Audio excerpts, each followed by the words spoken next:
What's up, football lovers?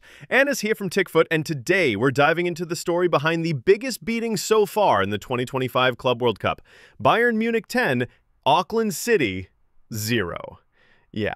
But before we laugh or write them off, let's actually talk about who Auckland City FC is, how they got here, and why their journey is still one of the most unique in world football.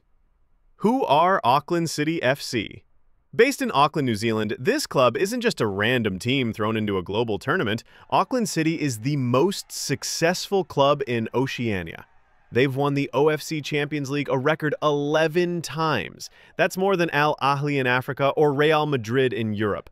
Domestically, they dominate the Northern League and the National League.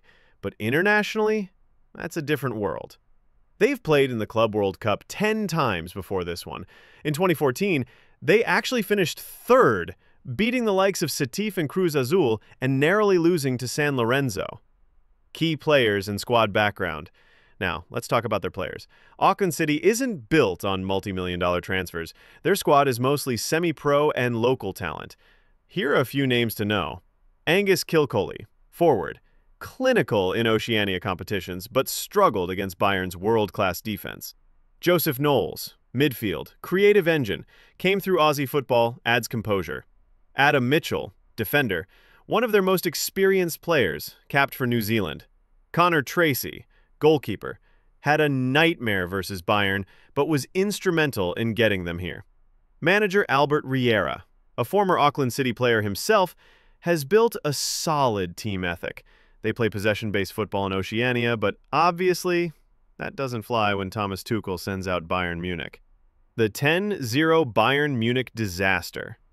Let's not sugarcoat it. 10-0 is brutal. It's the biggest loss in Club World Cup history.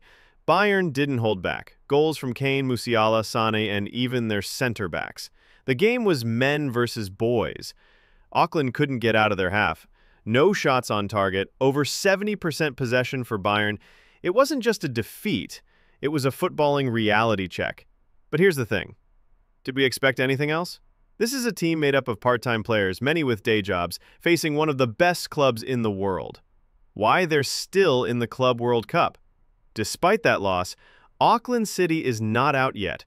The new 32-team Club World Cup has a group stage, and Auckland was placed in Group F, along with Bayern, Benfica, and Boca Juniors. Next match against Benfica, Portugal Giants. That's a game Auckland will target as winnable, especially if they can tighten up defensively.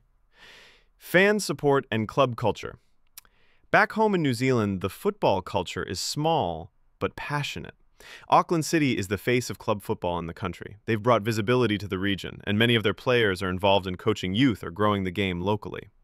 For them, this tournament is about experience, pride, and representing Oceania, even if it comes with tough losses like this one. And let's be honest, while Bayern moves on, nobody expects them to remember Auckland City. But this experience will shape the next generation of New Zealand footballers.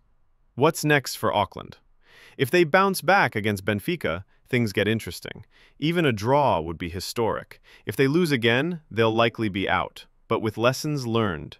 And this isn't the end for the club. They'll go back to dominating Oceania, qualifying again for 2029, and maybe next time they'll avoid a monster team like Bayern in the opener. Final thoughts. 10-0 hurts. It's embarrassing on the global stage, but it's also part of what makes football special.